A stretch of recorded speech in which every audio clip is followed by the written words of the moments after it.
أعوذ بالله من الشيطان الرجيم. بسم الله الرحمن الرحيم. يا أبت إني أخاف أن يمسك عذاب من الرحمن فتكون للشيطان وليا. سورہ مبارکہ مریم ورس نمبر 45. حضرت ابراہیم علیہ الصلوۃ والسلام کی اپنے چچا کے ساتھ گفتگو کا سلسلہ جاری ہے، اور یہ چوتھی بات ہے جو حضرت ابراہیم علیہ الصلوۃ والسلام اپنے چچا سے کر رہے ہیں.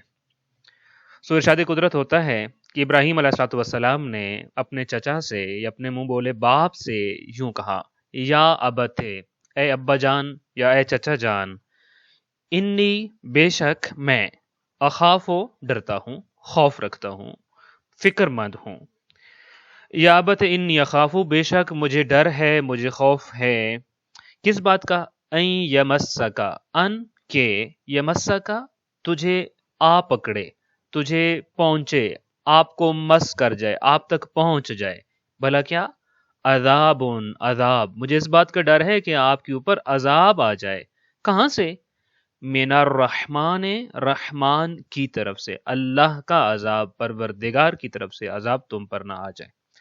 فتکونا، اور پھر آپ ہو جائیں، پھر تم ہو جاؤ، للشیطان، شیطان کے، ولیہ، ساتھی. ولی عمومی طور پہ آپ جانتے ہیں یہ عربی زبان کے ان الفاظ میں سے ہے کہ جن کے ایک سے زیادہ معنی ہیں، کثرت کے ساتھ ان کے معنی ملتے ہیں اور وہ معنی مختلف ہیں. تو ولی یہ وہی ولی ہے کہ جس کے بارے میں اس لفظ ولی سے دھوکہ کھاتے ہوئے لوگوں نے من کن تو مولا ہو فہاد علی، ان مولا کا جو ترجمہ کیا ہے کہ جس کا میں دوست ہوں اس کے علی دوست ہیں. سو یہ وہ ولی یہاں بمانہ دوست ہے. للشیطان ولیہ، شیطان کا دوست، شیطان کا ساتھی. سو اس پوری آیا کا ترجمہ اس طرح سے ہو جائے گا کہ اے چچا جان، مجھے اندیشہ ہے، مجھے خوف ہے، مجھے ڈر لگتا ہے کہ آپ پر خدائے رحمان کا عذاب نازل نہ ہو جائے اور آپ شیطان کے ساتھی نہ بن جائیں. ابھی آپ کی خدمت میں عرض کیا کہ یہ چوتھی آیا ہے جو حضرت ابراہیم علیہ الصلوۃ والسلام کے اس ڈائلاگ کو بیان کر رہی ہے، مکالمے کو بیان کر رہی ہے جو انہوں نے اپنے چچا کے ساتھ کیا. اور یہ چوتھی آیا جو ہے، اس سے پہلے تین جو آیات گزری ان میں بھی ساری گفتگو کا آغاز یا ابتے سے ہوتا تھا. سو یہ یا ابتے کا جو کلمہ ہے یہ چوتھی مرتبہ یہاں پہ ریپیٹ ہو رہا ہے، یا ابتے، اے ابا جان.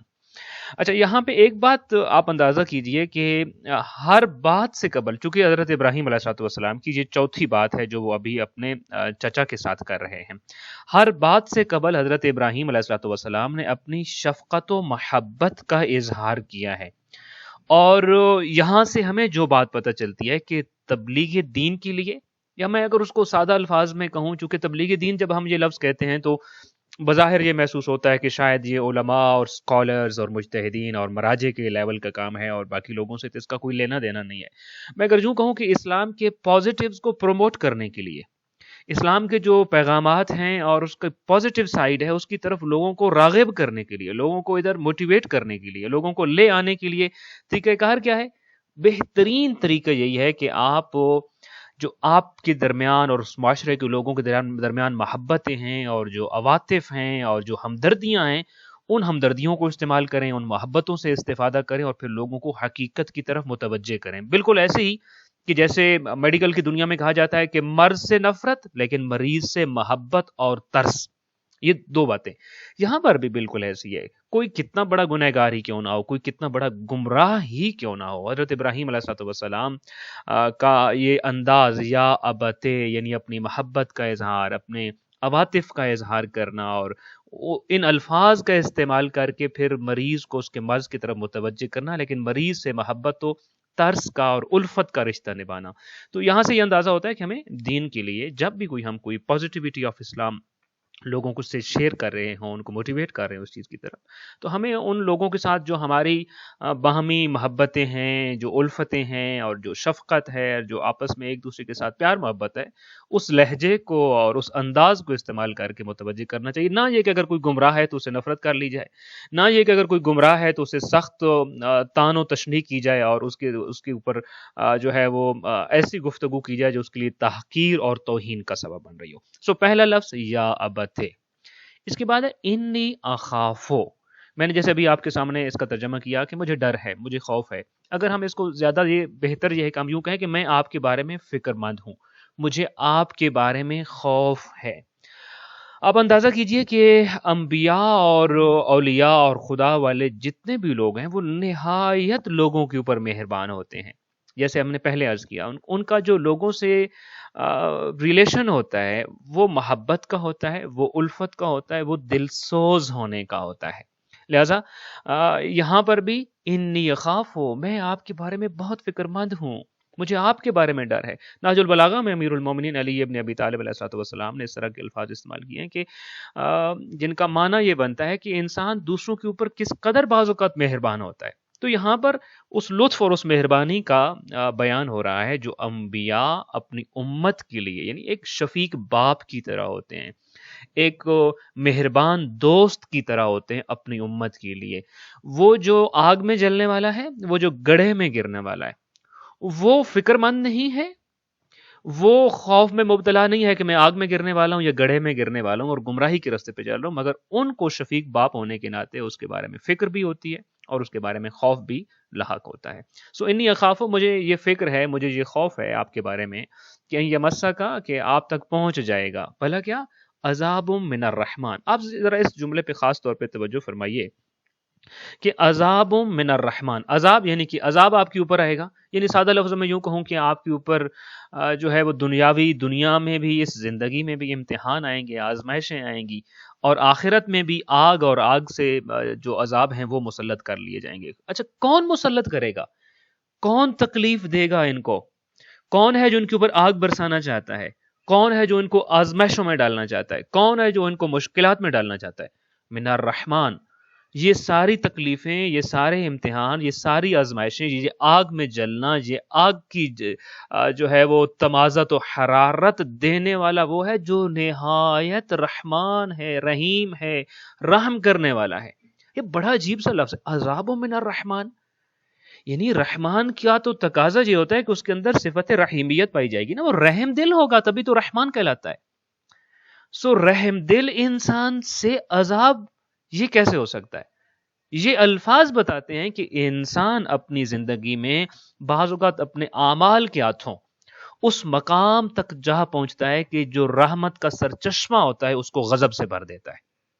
وہ جو جائے رحمت ہوتی ہے، اس جائے رحمت پر بھی وہ عذاب کا مستحق بن جاتا ہے اور رحمان جیسی جو ہے ہستی کو ناراض کر بیٹھتا ہے۔ لہٰذا جس شخص کے حوالے سے آپ یہ سٹیٹمنٹ دیکھیں کہ اس کے بارے میں عذاب من الرحمن لکھ دیا گیا ہے، تو وہ شخص نہایت قابل ترس ہے کہ وہ اس ذات کو ناراض کر بیٹھا جس کی صفت ہی رحمان ہونا تھی۔ تو کس قدر وہ گنہگار انسان ہوگا، کس قدر گمراہ ہوگا، اور کس قدر راہ سے بھٹکا ہوا ہوگا کہ رحمان اور رحیم اور ذات کو، اور جو مہربان ذات ہے اور جو لوگوں کے اوپر ترس کھانے والی ذات ہے، اس ذات کی طرف سے اس کے اوپر عذاب مسلط کرنے کا فیصلہ ہوگا۔ سو یہ اس کا نتیجہ کیا ہے؟ یعنی کہ اللہ تعالیٰ کی ذات جہاں رحمان ہے وہاں انسان اپنے اوپر نہایت ظالم ہے کہ رحمان ذات کے ہاتھوں بھی وہ اپنے آپ کو عذاب میں مبتلا کر دیتا ہوتا ہے۔ اچھا، اگلی چیز یہاں ایک اور چیز سمجھنے کی ضرورت ہے کہ عذاب من الرحمن کس کے لیے رہا ہے؟ حضرت ابراہیم علیہ السلام کے چچا کے لیے آ رہا ہے۔ تو اس کا مطلب یہ ہوا کہ اگر نبی کے گھر والے بھی منحرف ہو گئے تو عذاب خدا ہی ان کا مقدر ہوگا اور ان کو کوئی نہیں بچا سکے گا۔ یہ خود ایک نبی اپنے گھر والوں کو بتا رہے ہیں۔ آپ خود اس کی مثالیں تاریخ میں دیکھ لیجیے، حضرت نوح کا بیٹا، حضرت لوط کی بیوی، حضرت یعقوب کے بیٹے اور حضرت ابراہیم کا چچا اس آیا میں۔ سٹینڈرڈ کو جب آپ چھوڑ دیتے ہوتے ہیں، جب وہ جو تعلیمات ہیں کسی بھی مذہب کی، جب ان سے کوئی لاڈلا بن جائے اور ان کو چھوڑ دے، چاہے وہ بنی اسرائیل ہوں، چاہے وہ محمد مصطفیٰ صلی اللہ علیہ وآلہ وسلم ہو، چاہے وہ کسی نبی کی بیٹی ہو، کسی نبی کی بیوی ہو، یا کسی نبی کا بیٹا ہو، یا ان کی باقی اولادیں ہوں، یا اس نبی کے چچا اور باپ کی جگہ پہ جو ہستی ہے وہ بھی ہو، اگر ان تعلیمات سے منحرف ہو جائیں گے تو پھر فارمولہ ایک ہی ہے کہ عذاب من الرحمن، اللہ کی طرف سے جو ہے وہ عذاب آتا ہوتا ہے۔ اس کے بعد فرمایا فتکون للشیطان ولیا، کہ جب خدائے رحمان کا عذاب آپ کے اوپر نازل آئے گا ہوگا تو پھر آپ شیطان کی کیٹیگری میں چلے جائیں گے، صف جو شیطان کی صف ہے اور قطار ہے اس قطار میں چلے جائیں گے۔ اب آپ یہاں سے ایک بات کا اندازہ لگائیے، گزشتہ 3 آیات کو ملا کے ایک نتیجہ جو ہمیں نکالنا ہے وہ یہ ہے کہ ہر وہ شخص جو صراط مستقیم پر نہیں ہوتا، یا یوں کہوں کہ ہر وہ شخص جو صراط مستقیم پر نہیں چلتا، وہ شیطان کی ولایت میں ہوتا ہے۔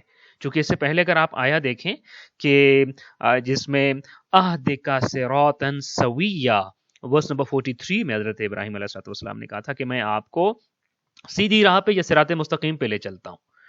اگر یا تو بندہ صراطاً سویہ پہ ہوتا ہے، اگر صراطاً سویہ پہ نہیں ہے تو قرآن کہہ رہا ہے فتکون للشیطان ولیا، پھر آپ شیطان کی ولایت میں چلے گئے، یعنی آئدر اور، یا آپ صراط مستقیم پر ہیں، اگر ابھی صراط مستقیم پر نہیں، ہم بعض اوقات ہمیں معلوم ہوتا ہے کہ میں جو کام کر رہا ہوں یہ صراط مستقیم کا کام نہیں ہے، یہ سیدھا کام نہیں ہے، یہ الٹا کام ہے، یہ اچھا کام نہیں ہے، یہ برا کام ہے۔ لہذا جو شخص سیدھا کام نہیں کر رہا، اچھا کام نہیں کر رہا، تو اس کا مطلب یہ ہے کہ وہ صراط مستقیم پہ تو نہیں کھڑا، وہ ٹیڑھے رستے پہ چل پڑا ہے، سیدھے رستے پہ نہیں جا رہا۔ اچھا، اب بعض اوقات ہمیں خود آئیڈیا ہوتا ہے کوئی بھی کام کرتے ہوئے کہ یہ میں کام غلط کر رہا ہوں، تو قرآن یہ فیصلہ بتا رہا ہے کہ جب بھی آپ کسی بھی لحظے اور لمحے کے لیے، کسی ایک لمحے کے لیے بھی محسوس کریں کہ آپ صراط مستقیم سے ہٹ رہے ہیں، ٹیڑھے ہو رہے ہیں، غلط کام کر رہے ہیں، برا کام کر رہے ہیں، تو قرآن فوراً فیصلہ دیتا ہے فتکون للشیطان ولیا، آپ شیطان کی ولایت میں چلے گئے، یعنی ذرا سا صراط مستقیم سے سرکے نہیں کہ شیطان کی ولایت میں چلے گئے۔ علی ولی اللہ بے شک پڑھتے رہیے، مگر ولایت شیطان میں عملی طور پہ وہ شخص ہوگا جو صراط مستقیم سے ذرا سا سرک جاتا ہے، ذرا سا ہٹ جاتا ہے، چند لمحے کے لیے چھوڑ دیتا ہے، اور چاہے جان کے چھوڑ رہا ہو چاہے انجانے میں چھوڑ رہا ہو، مگر وہ ولایت شیطان میں چلا جاتا ہے۔ یا میں نے جیسے کہا either we are on صراطا سویا، اور یا پھر کہاں پہ ہیں فتکون للشیطان ولیا۔ اور آخری بات جو اس آیت سے ہمیں سمجھ آتی ہے وہ ہمیں متوجہ رہنا ہے کہ جب آپ کسی کی دوست ہوتے ہیں تو اس کے دشمن کے آپ دشمن بن جاتے ہیں، لہذا جب آپ للشیطان ولیا ہوں گے، شیطان کے دوست بن جائیں گے، تو اس کا مطلب کیا ہے کہ شیطان کا جو دشمن یعنی خدا ہے تو آپ للرحمن عصیہ ہو جائیں گے، پروردگار کے نافرمان ہو جائیں گے۔ اور اسی طریقے سے جب آپ للرحمن عصیہ ہوں، یعنی ذات پروردگار کے معصیت کار ہوں اور ذات پروردگار اور تعلیمات جو خدائی تعلیمات ہیں ان کے ساتھ آپ دشمنی کا رویہ رکھ دیں اور ان کے الٹ چل رہے ہوں، تو اس کا فوراً مطلب یہ ہے کہ آپ للشیطان ولیہ ہیں، شیطان کی ولایت میں چلے گئے۔ کسی کے دوست ہونے کا مطلب یہ ہوگا، اگر آپ خدا کے دوست ہیں تو اس کا مطلب ہے خدا کا دشمن جو ہے شیطان ہے، تو آپ شیطان کی بھی دشمن ہے۔ لیکن اگر خدا نہ خاصا کوئی شیطان کی اگر ولایت میں ہے، للشیطان ولیہ ہے، اور للشیطان ولیہ آپ کب ہوتے ہیں؟ جب صراط مستقیم سے ذرا سا سرک گئے، ہٹ گئے، چھوڑ دیا صراط مستقیم کو۔ لہذا جب کوئی ولایت شیطان میں چلا جاتا ہے، شیطان کی دوستی اور ساتھی ہو جاتا ہے اس کا، تو پھر اس کا مطلب کیا ہے؟ شیطان کا جو دشمن ہے یعنی ذات پروردگار، وہ اس کا بھی دشمن ہوتا ہے، یعنی کہ وہ ذات پروردگار کو اپنا دشمن بنا لیتا ہے، اور شیطان کی ولایت اور دوستی کے چکر میں۔ یہ آیا جو چوتھی آیا ہے جس میں حضرت ابراہیم علیہ السلام کا کانٹینٹ بیان کیا گیا ہے کہ آپ چاہتے کیا تھے، آپ کی اپنے چچا سے مکالمہ کیا ہوا، گفتگو کیا ہوئی، اور کتنی پیار بھری، کتنی شفقت بھری گفتگو تھی، کتنا عواطف اور کتنے جذبات تھے اور قابل ترس جذبات تھے اپنے چچا کے لیے، اور آپ نے کس طریقے سے ان کو گائیڈ کیا کہ وہ جو منحرف رستہ ہے اس کو چھوڑ کر صراط مستقیم پر آ جائیں، اور شیطان کی ولایت کو چھوڑ کر ولایت پروردگار کے حصار میں آ جائیں اور قلعے میں آ جائیں۔ اور کیا رسپانس تھا ان کے چچا کا، اس کو انشاءاللہ تعالی ہم ورس نمبر 46 سے پڑھیں گے۔ دعا ہے خالق کائنات ہمیں اپنی زندگی میں ولایت علی کی کلے میں ہوتے ہوئے ذات پروردگار کے ساتھ ان سے محبت کا رشتہ رکھنے، اس کی تعلیمات، اس کے بنائے ہوئے سارے خدائی قوانین پر عمل پیرا ہونے کی توفیق عطا فرمائے۔